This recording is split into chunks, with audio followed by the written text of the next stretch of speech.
I know, speaking to a number of the audience before we started, that cost of living is a big issue for a lot of you, and a few nods in the audience. Can I just get a show of hands? Who's doing it pretty tough? Who's finding it hard to get by at the moment, the way the economy is, cost of living pressures and so on?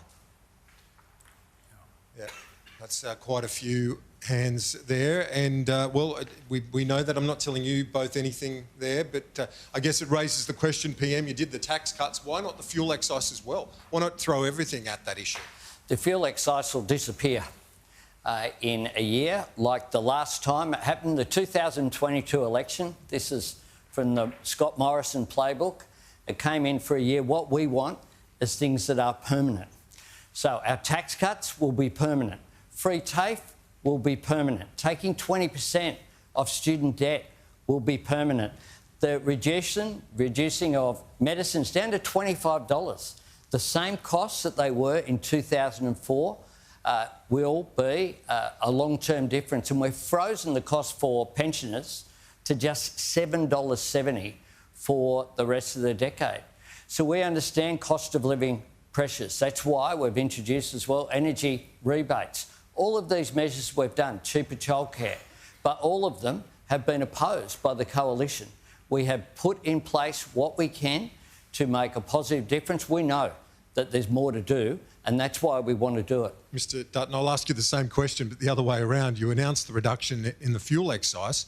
Why not do the tax cuts as well? That's what people expect of Liberal Party leaders, don't they? Well, Kieran, a couple of points. Firstly, I think that was a very confronting scene, if I might say, from where we're standing, to see the number of hands raised then of people who are working hard, people who have done everything they can in their own budgets to cut back on expenses and just to try and make things balanced at the end of each week or the end of each fortnight or month. And as I said in my opening remarks, I think it's reflective of the broader population in Australia at the moment. And it's certainly similar to many of the conversations we've had as we've moved around the country. People in tears, people who have taken their kids out of school, people who have stopped a doctor's appointment because they can't afford to pay to go to see the doctor under this government. Bulk billing rates have come down dramatically under this government. So I think we should be doing everything we can to provide support, but we need to do it in a way that is not inflationary, because with 12 interest rate rises, the worst thing that we could have is a big Labor Greens spending government after the election, because that will be upward pressure again on interest rates, which will be a disaster for families, particularly with big mortgages. So our argument is that we want to provide support immediately through the 25 cent a litre reduction, and that is part of the tax that people are paying in their household budgets. Yes, there's income tax, but equally the fuel tax is 50 cents in every litre, and we're reducing that down to 25 cents a litre.